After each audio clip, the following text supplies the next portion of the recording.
विषय चल रहा है मन की महत्वपूर्ण भूमिका, मन की प्रसन्न करने के उपाय। अनेक विषयों से हमने जाना है। आज हम जानने का प्रयास करते हैं कि मन के विघ्न क्या हैं। ऋषि बताते हैं मन के विघ्न 9 हैं। व्याधि, स्तयान, संशय, प्रमाद, आलस्य, अविरति, भ्रांति दर्शन, अलब्ध भूमिकत्व, अनवस्थित तत्व।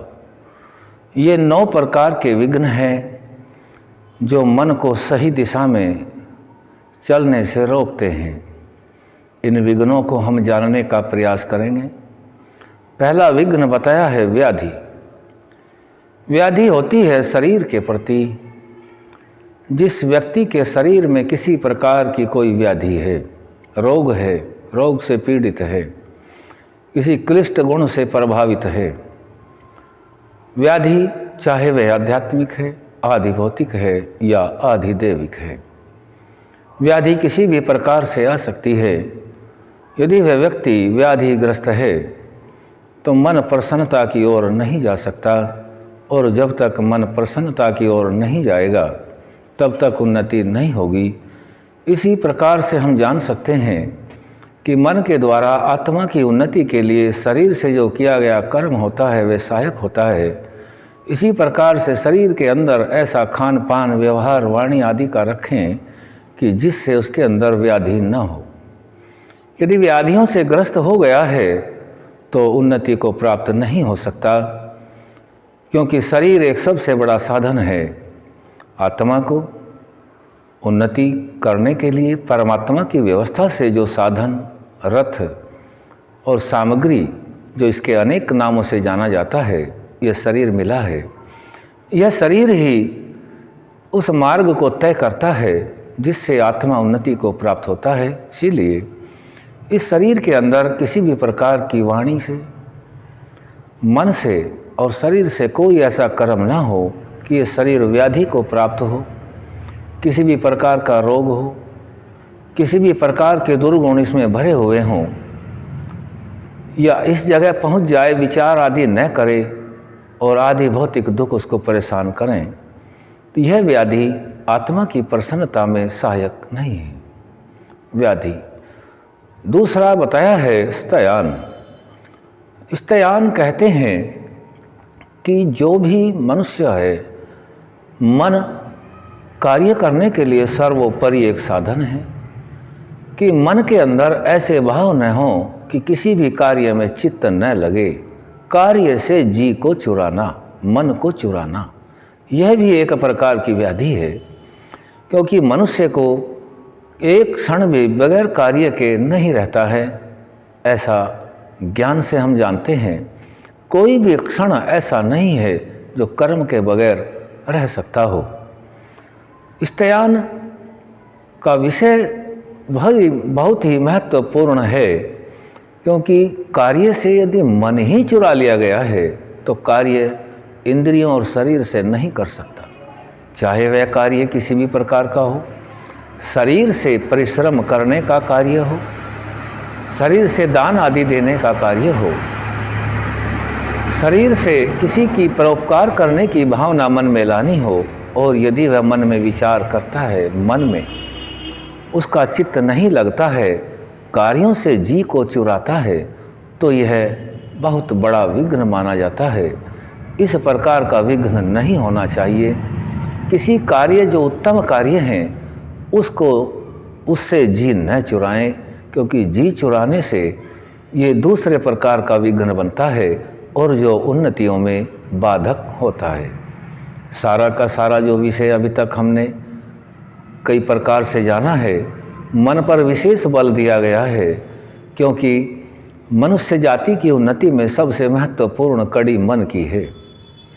यह मन ही तो है जो शरीर को अन्य कार्यों में, अनेक कार्यों में लगाता है, चाहे वह क्लिष्ट कार्य हों या अक्लिष्ट कार्य हों, पवित्र हों या अपवित्र हों, पुण्य के हों या अपुण्य के हों, केवल मन ही तो लगाता है। और यदि वहीं से हम इस्तेयान जी चुराते हैं तो कार्य आगे नहीं बढ़ सकता। और शब्द प्रमाण को सर्वोपरि मान करके इस्तेयान से बचते हुए, व्याधि से बचते हुए अपने मन की हमें उन्नति हमेशा करनी चाहिए। पहले नंबर पे व्याधि, जो पहला कारण है मन को पवित्र कार्यों को करने के लिए, चाहे वे समाधि का कार्य है या भौतिक जगत के अनेक कार्य हैं जो उन्नतियों को प्राप्त होते हैं, अपने ऐश्वर्यों को हम सभी प्राप्त करते रहते हैं, वहाँ से जी न चुराएं। धर्मानुकूल कार्य में तो बिल्कुल न चुराएं। जो धर्म के अनुकूल हैं उनसे जी चुराना, ये इस्तेयान व्याधि के बाद दूसरा गुण होता है, क्योंकि इस गुण को हमें हटाना है, जी नहीं चुराना है। और व्याधियों से बचने के लिए भोजन, छादन आदि, वाणी, व्यवहार और अपना संपर्क, अपना जो भी समाज में परिवेश है, अच्छे व्यक्तियों के साथ मिलजुलना, सत्पुरुषों के संग में रहना, सत्पुरुषों की वाणी को मानना, व्याधियों से बचना और इस्तेयान से बचना प्रत्येक मनुष्य का कर्तव्य है। व्याधि और इस्तेयान के बाद तीसरा जो शब्द है वह है संशय। संशय मनुष्य का स्वाभाविक गुण है। संशय करने के बाद वह ज्ञान को प्राप्त करता है। कुछ संशय ऐसे हैं जिनसे करने से उन्नति होती है कि संशय करेगा तभी उसका ज्ञान बढ़ेगा, लेकिन हर जगह हर वक्त संशय नहीं करना होता है। पुत्र माता से पूछ ले कि या मेरे पिता हैं, वहाँ संशय उत्पन्न करे, यह विशेष ज्ञान नहीं है। इसलिए संशय हो, लेकिन संशय भी ज्ञान अनुकूल हो, ऋषियों के बताए रास्ते के अनुकूल हो। और हर जगह संशय उत्पन्न करना, यह तीसरे प्रकार की व्याधि ऋषियों ने बताई है, जो मन की उन्नति में बाधक बनती है। तो ये 9 विघ्न हैं। 9 में से हमने आज 3 विघ्नों को जाना है।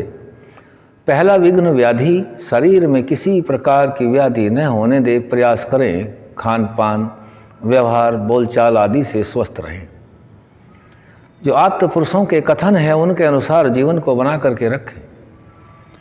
जो हमारे पूर्वज हुए हैं, किस कार्य को करने से क्या लाभ होता है, किसके खाने से शरीर स्वस्थ होता है, उनके ज्ञान के अनुसार खान पान व्यवहार रखें।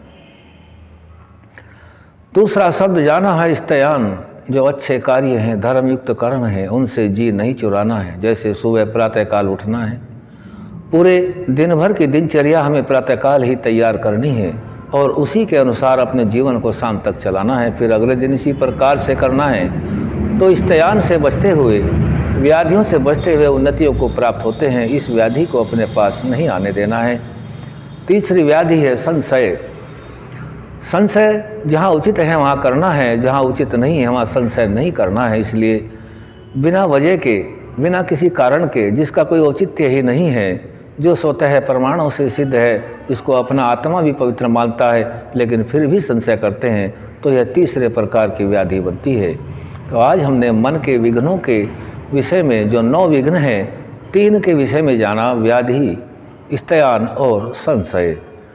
मनुष्य को अपनी उन्नति के लिए व्याधि, इस्तेयान और संशय, तीनों प्रकार के विघ्नों से बचते हुए, अपने मार्ग को प्रशस्त करते हुए आत्मा के सही मार्ग को चुन करके आगे बढ़ने का प्रयास करना चाहिए।